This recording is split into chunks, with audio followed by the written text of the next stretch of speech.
Lesson 3. Word order in English.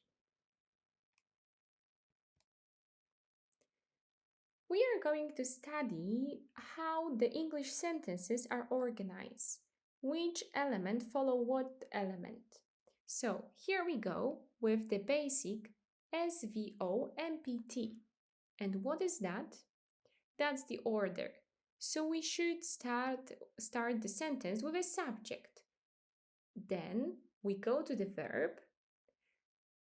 Later on, there's an object and extra information about manner, place, and time. Okay, so to make it easier, we are going to say who is doing what exactly with extra information. How is it this person doing that? Where, so in which place, and when, so the expression of the time. Let's look at the example.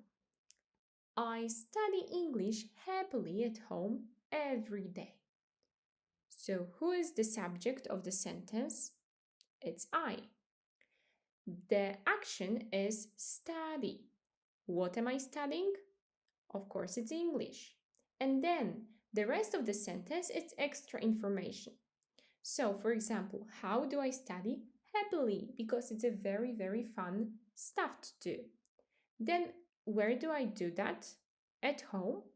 And when, the time expression is here, every day.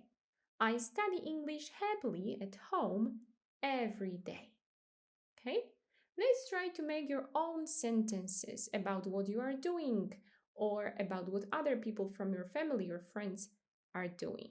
Okay? Please follow this structure.